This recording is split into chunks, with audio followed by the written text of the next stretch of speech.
in Louisville for one of their final conference series this season. Our Inside Pitch crew breaks down the matchup and discusses whether the Canes' road to Omaha is more fantasy or reality. Plus, UM is still celebrating the Canes' historical men's and women's basketball seasons with a pep rally on campus last night. And later on, after falling short of his NFL dreams, one former Canes stayed close to football by becoming an agent. And now he's helping college athletes navigate the wild, wild west of NIL. These stories and more on tonight's show. Sports Desk starts right now.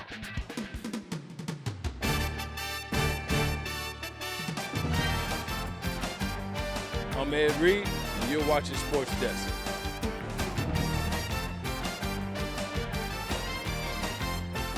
Hi, I'm Jim Kelly, former UM guy. You're watching Sports Desk.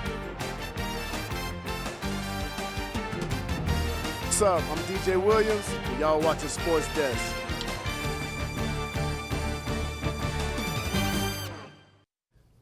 Hello and welcome to the final edition of Sports Desk for the 2023 spring semester. I'm Ethan Gainey. And I'm Daryl Barnes. Ethan, you know, it's been a good week to be a Miami basketball fan. We had the Heat knocking off the #1 seed Bucks and also UM celebrating its historic run. But honestly, overall, there's been a lot of good things going on in Miami sports, period. Right, yeah. The baseball team is they're up in Louisville right now to take on the Cardinals. The second game of the series is going on as we speak. They won the first game last night. But it was the midweek game that really raised some eyebrows. Canes baseball took down Louisville last night on the road to begin one of their final ACC series of the year.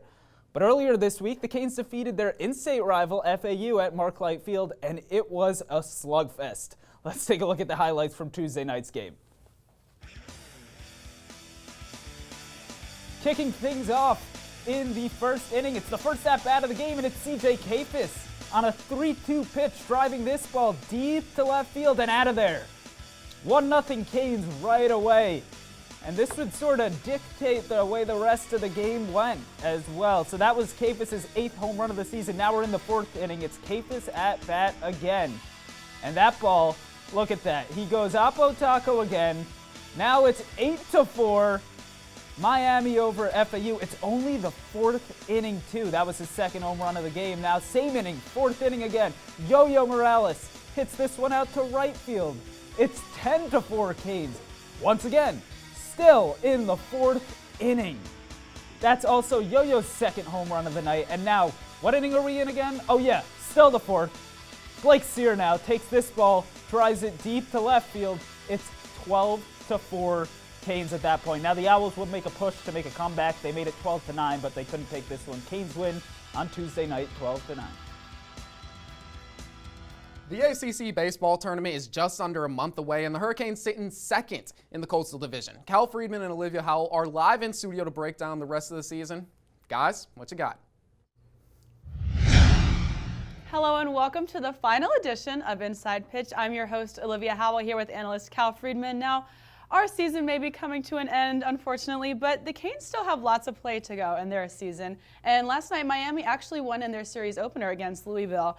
Now, the Cardinals are ranked just one below the Canes in the top 25 and RPI. How does that play into the Canes' postseason or preseason chances? It's a huge series, Olivia. Miami going on the road, a series against a top 25 opponent. What a way to start it. This is a Hurricanes team that has struggled on the road all season long. Going into that game one, they had only won 4 games on the road, and it started early on with CJ Kafis. He also hit a leadoff home run against the Cardinals, but his biggest hit came in the 5th inning. Runner on third, one out, just do the simple thing. Ground ball in the center field, scores Carlos Perez. Miami's had so many issues with runners in scoring position this season, and Kafis steps up with his 2nd RBI. But the biggest part for Miami was the bullpen. Closing on in this game, Carlos Lecarica, a strikeout to strand a runner in scoring position. 8th inning, Alejandro Torres, strikeout to end the inning. What an improvement he's made this season. And in the 9th inning, Louisville with the bases loaded. Andrew Walters, is that another strikeout to end an inning? Miami's been waiting for this bullpen production all season long. Quality start from Gage Zeal, and the bullpen carried them the rest of the way. Yeah, Cal, it'll be really interesting to see what happens the rest of this series. But according to D1 Baseball, Miami is a projected 2 seed in UConn's regional. How do you feel about these projections? Olivia, I got to be honest, it's a tough projection. UConn has been one of the better mid-major teams. UCLA is the 3 seed, which would be Miami's first-round matchup. And Central Connecticut State's been a quietly good season.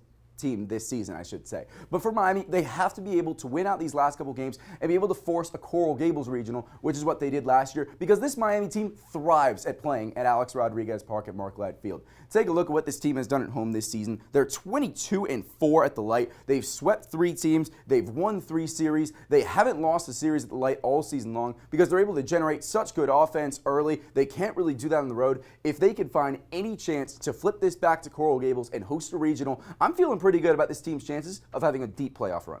All right, let's get into Cal's calls, but this week we're going to do what Miami has to do the rest of the season. Go ahead. So let's start non-conference play. They've got to go 5-0. They've already beaten FIU twice, and Presbyterian should be pushovers at home. Moving on into ACC play, if they're able to get one more win at Louisville and then get past Duke, they should be good. And finally, if they can get just one win at the ACC tournament, I think they'll host. All right, Cal, it's been an honor to host this segment with you this season, but that's all the time we have. We'll see you next spring. Back to you guys at the desk. Liv, thanks, and Cal for the last time. Thank you, man. Kane's social media never fails to bring the heat, and that's why our social media expert, Niles Nassim, is here to keep you up to speed with the most electrifying segment on TV. Niles, what you got, man? One last time for the semester, and I'm knocking this segment out like I'm Sylvester. That's a Rocky reference if you didn't know. Ladies and gentlemen, you know what time it is. Welcome to the most electrifying segment on TV with me, Niles Nassim, your host with the most. So when you see me on screen, it's time to go behind the post. What a time I had on Sunday. Last Sunday, Miami had their 9th annual Women's in Athletics celebration, and it was a big night filled with big names. All the stars came out, and it was truly special to see just how far women's athletics has come here at the U. And if you want to know more about it, don't worry, I'll be back later in the show to tell you all about it. And you know we got to do a better job showing love to our swim and dive team, guys. I mean, come on. Nothing says Miami more than elite water work. If you want to learn more about them, UM's popular sports profile series Miami made cover them. So make sure you tune in and get a better view of a wonderful part of UM athletics. And finally, yesterday we were live with Cat 5 as they celebrated the men's and women's basketball team for their incredible runs in the NCAA tournament. This season was filled with passion and joy, and it all came out last night as the UM community showed up and showed out on the patio. Congratulations once again to the men's and women's team and Category 5 for a season that will go down in history. Well, that's all the time I have today. Always remember, be blessed, never stress, because you know where to find me right here on SportsDesk. For the final time this semester, I'm Niles Nassim. Coming up, there's a new place for Miami Hoopers to keep playing the game they love well beyond their normal playing days. We'll show you where when we come back.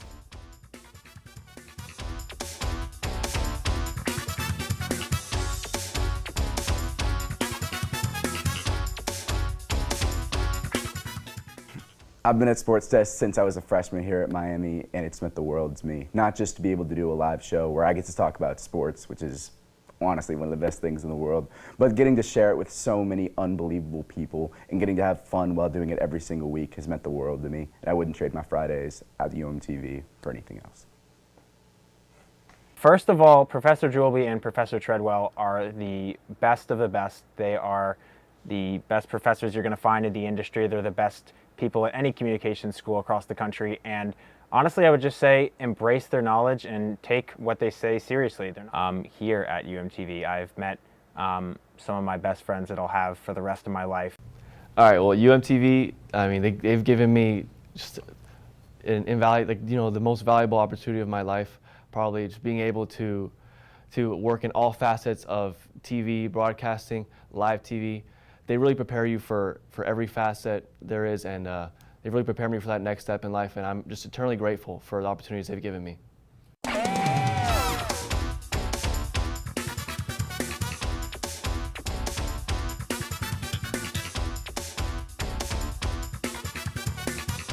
Was a roller coaster of emotions last night at UM's celebration for Canes basketball as the school kissed the 2022-23 season goodbye. Reporter Olivia Howell caught up with fans reminiscing about their favorite moments from the year.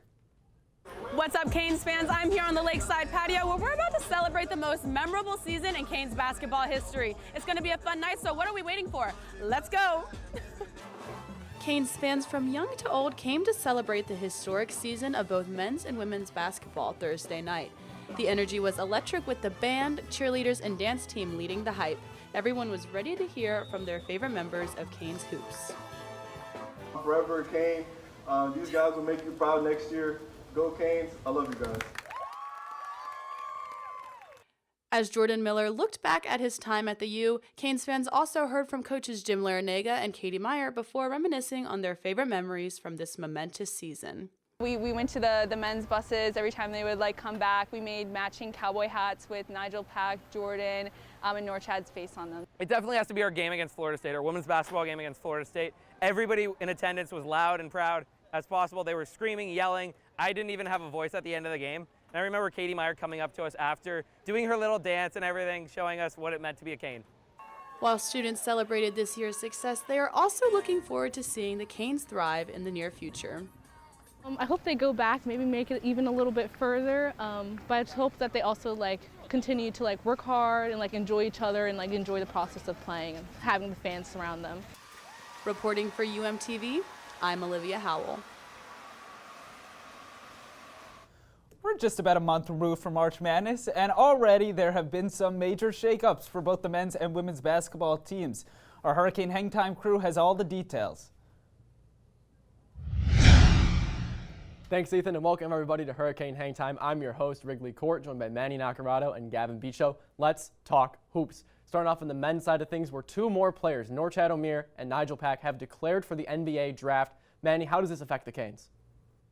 Yeah, Wrigley, both players declaring for the NBA draft. They were crucial to the team this year. Norchad averaging 13 and 10 and really offered that big man role that the Hurricanes didn't really have this year and was a presence on the offensive and defensive glass. Also, Nigel Pack was a great guard for the Hurricanes this year, shot really well from the three-point line and was a great finisher at the rim. And both were crucial to their historic March Madness run this year. But the important thing to keep in mind is that both players are keeping their college eligibility. So on May 31st, they're going to have to decide if they are coming back to the Hurricanes or staying with the NBA draft. Lots of holes to fill on this men's basketball roster, but one player who has been brought in, 2023 recruit Kaishan George, who's been playing in France. Manny, what does he bring to this Canes roster? Yeah, Kaishan George, he brings a lot of size and length that Miami didn't have at the point guard position this year. Nigel Pack, Bensley Joseph, not very tall players. He brings that size and length that Miami just lacked at the guard position, and it looks like he's going to be a great slasher point guard for Miami. Moving from a team that's losing a lot of players to one that keeps bringing them in, the Lady Canes recently brought in a smooth operator, transfer Shide Wilson. Gavin, what does she bring to this Hoops team? Well, Shide Wilson, a rising junior out of Duke, averaged about 10.5 points over 2 seasons with the Blue Devils, including her freshman year, where she averaged above 12.5 points a game and won the 2022 ACC Freshman of the Year award. So certainly a very skilled and talented player. She had 6 points against Miami in mid-February this year, and she had a stretch within the year where she scored 10 double-digit games in 12 outings between mid-December and early February. A great addition, standing at 5'6", a great replacement for Haley Cavender, who's on her way out. Gavin, this women's basketball program just keeps bringing in transfers. This year, a whole string of them. Last year, most notably the Cavender twins. What do you attribute this to? Well, just the way of the game nowadays with the NIL, the new opportunities that it reveals. Katie Meyer doing a great job. Last year, brought in the Cavender twins, which was a big addition for this Miami team. And then this year, she's brought in 4 transfers already after a mass exodus of guards from Miami, including Shide Wilson, a great addition. Miami on the come-up right now after a great Elite Eight run. That's all the time we have, but for one last time, thanks for tuning in. Let's take it back to Daryl at the desk. Thanks, guys. And Miami is known for its competitive basketball, but there's a new league trying to include every type of player. Reporter Patrick McCall explains. Courtside Basketball League in Miami features multiple levels of competition. Players new and old are participating. So everybody has a division for them, whether you play professional basketball internationally. We've had former NBA players to guys that have never played organized basketball before in their life. Players come in all shapes and skill levels. This year, Tyreek Hill, Nicky Jam, Osuna. I think this season we're gonna have Jack McClinton. He used to play for UM actually. Many players have a story similar to Devontae Davis. A former college player, Courtside helps Davis to continue playing the game he loves long after his career ends. I played in the Gump League, I played at the JCC, the Boys and Girls Club back in the day. So I've had my fair share of leagues, but this one's definitely interesting. I like it. I like it a lot. Some players are motivated by the competition of the league and use that drive to improve their overall fitness. There's a lot of guys that have come into this league extremely overweight, and through the motivation of the league and wanting to compete and wanting to play to the best of their abilities, have lost, 40, 50 pounds. And though the league is for everyone to enjoy, there is still a lot on the line. we have, depending on how big the division is, we'll have anywhere between 8 to 12 teams advance to the playoffs. The winner of the championship gets courtside rings that we've created that are super cool. 16 teams started the league 3 years ago. In season 11, an average of 100 teams have competed during the last 4 seasons. Reporting for UMTV, I'm Patrick McCall. Up next, decades of Trailblazers come together for a celebration at UM last weekend. Hear what they said when we come back. But first, it's time for some trivia. Several Hurricanes are hoping to hear their names called on night 2 of the NFL Draft. But who was the last Miami player selected? Was it A, Jonathan Ford, B, Jalen Phillips, C, Gregory Rousseau, or D, Brevin Jordan? Stay tuned for the answer when SportsDesk returns.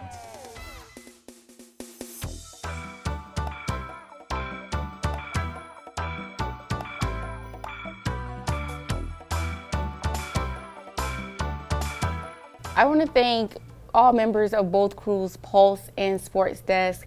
Everyone was just so inviting, so welcoming, but especially thank you, Professor Julby. Everything that you've taught me, your patience, just your aura, I really will take that with me wherever I go. Everyone a part of Sports Desk, it has been a blast. It was a pleasure meeting you all. You guys are amazing. I know you have bright futures, and thank you just for letting me be a part of your stories. Can you guys believe this is the last show? No, I can't. I cannot believe that. You see everyone saying goodbye? No, I'm crying. I know. I want to say goodbye. Stay. I would say just the people that I've met and the opportunities that I've gained from being here has definitely been something that has made my experience at UM way better and way more meaningful. And I'm just grateful for all the things that I've learned, especially with graphic design, because that definitely strengthened my skill, it strengthened my portfolio, and it got me into USC, which I'm really excited about.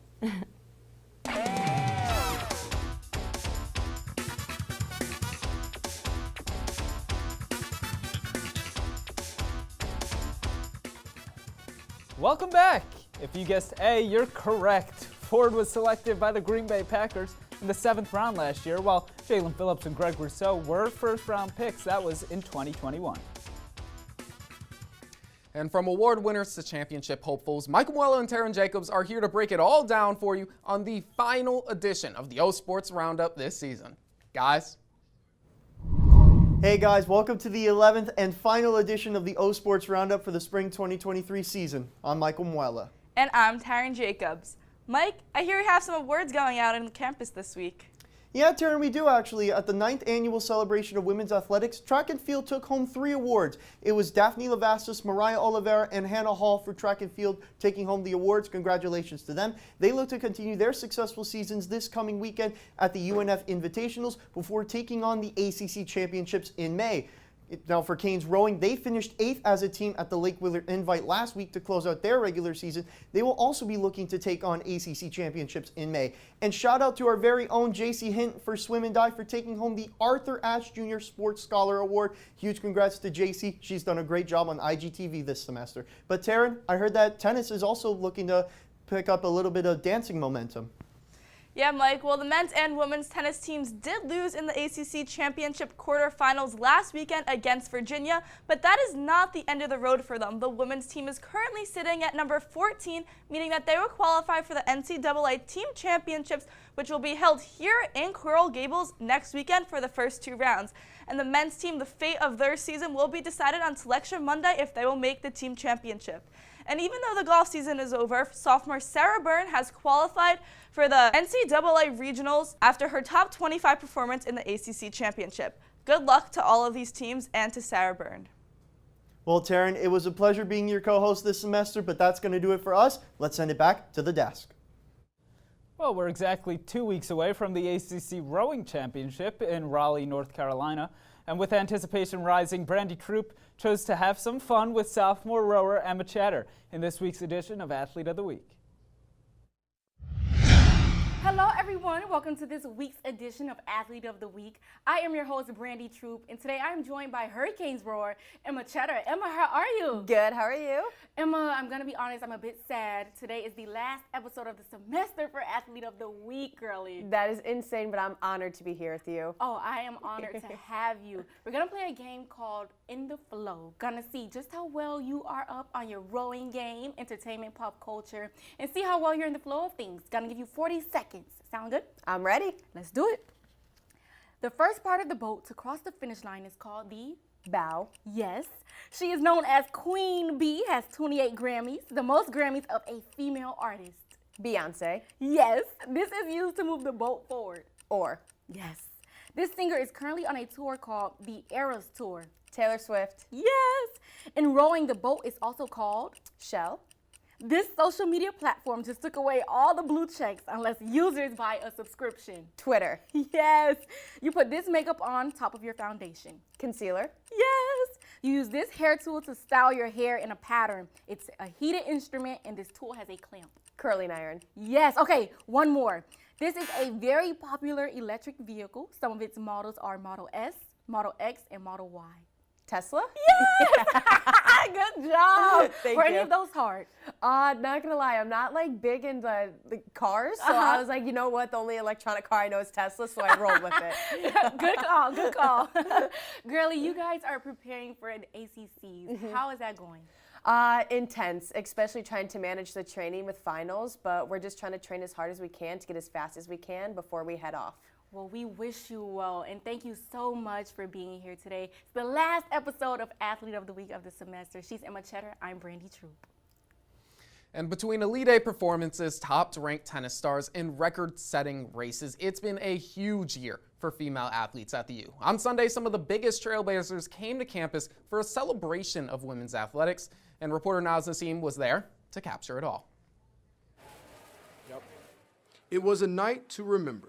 Last Sunday, the University of Miami celebrated the advancement of women's athletics with its 9th annual Celebration of Women's Athletics event. And all the stars, coaches, and donors came out to show their love and support for the athletes. There was a time when women's sports was second-class citizens, didn't have any facilities, they were just, and now you can see with an event like this that the University of Miami are very serious about raising the profile of women's athletics. The night played host to a myriad of college athletes who received awards for their accomplishments during the season. One of those athletes happened to be Daphne Lavassis, a cross-country runner blazing her own trail at the University of Miami.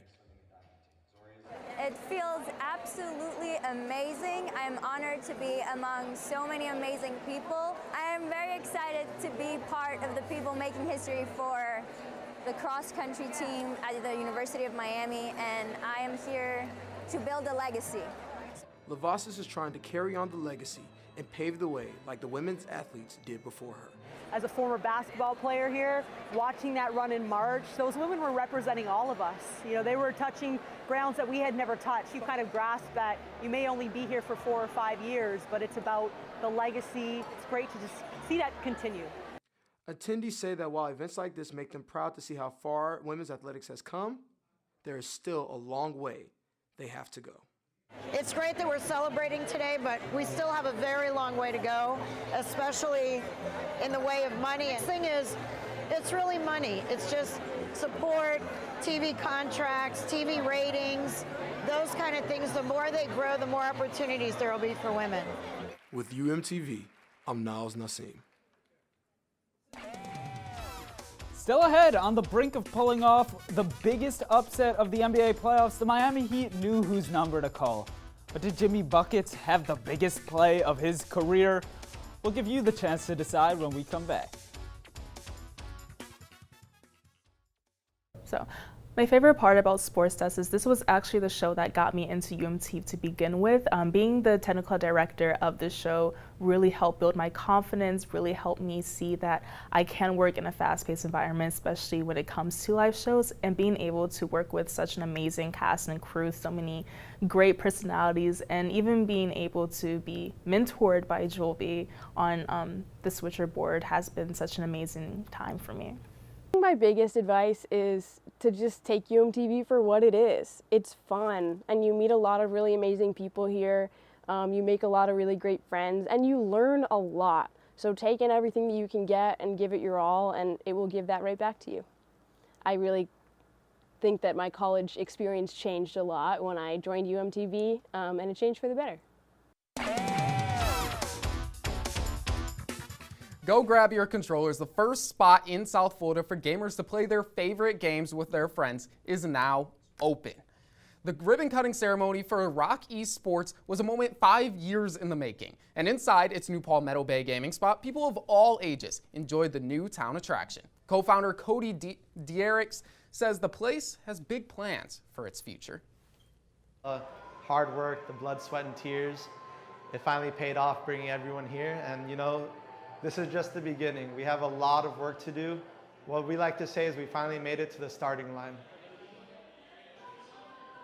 Rock Esports is the first gaming lounge in Miami-Dade County. Gamers all around South Florida, along with the mayor of Palmetto Bay, came out to take in the new spot. Many college athletes have dreams of playing in the big leagues, but one former Miami wide receiver had some other plans in mind. Taryn Jacobs has the details. Sean O'Dare spent his college days representing the U as a college football athlete. But after he hung up the cleats, he took a different path to success, now representing football players. Said I played football all my life, loved the game, knew I wanted to stay involved in some capacity. To me, the agent route is the closest thing to actually still playing. As an NFL agent for Rosenhaus Sports, Sean O'Dare is always contacting and recruiting clients. Rosenhaus Sports represents over 100 active NFL clients, but with NIL opportunities now available to college athletes, O'Dare is introduced to a new way of being an agent. Now that we can work with guys in college, it's going to practices, it's seeing guys working, trying to get marketing deals. We sometimes grab dinner and stuff, maybe go catch a game or something like that. Yeah, so me and his relationship is really tight. But beyond building relationships with athletes playing under the bright lights of college football, O'Dare also has his own foundation in his hometown, Vero Beach, Florida, where he hosts football camps for aspiring football players. Guys like Tyler Van Dyke, Elijah Arroyo, Xavier Restrepo, Jafari Harvey, all came up last year, was able to attend my camp. And with all that comes with being an agent, his favorite part about the job is not just seeing what his clients do during their collegiate careers, but what comes after for them as professionals. Seeing them get the call, seeing their dreams come true from when they were, a little kid, that, they're going to be a professional athlete now. And reporting for UMTV, I'm Taryn Jacobs. Wednesday night, the Miami Heat took on the Milwaukee Bucks in Game 5 of the first round of the NBA playoffs, and trailing by 2 in the fourth quarter, the Heat went to their superstar. We'll take you to Fiserv Forum for this edition of Play of the Day. Heat down by 2 with just 2 seconds left. Gabe Vincent lobs it up to Jimmy Buckets. Jimmy Buckets. Miami Heat fans are calling him the Buck Slayer Jimmy Buckets because this basket ties the game, forces OT, where the Heat would go on to win 128-126. They'd win the series 4-1. Now in the second round, Ethan, they're going to face the New York Knicks, your New York Knicks, but it wouldn't be possible without this play. This play right here, two of Jimmy Butler's 42 points on the night, and it's good for your Play of the Day.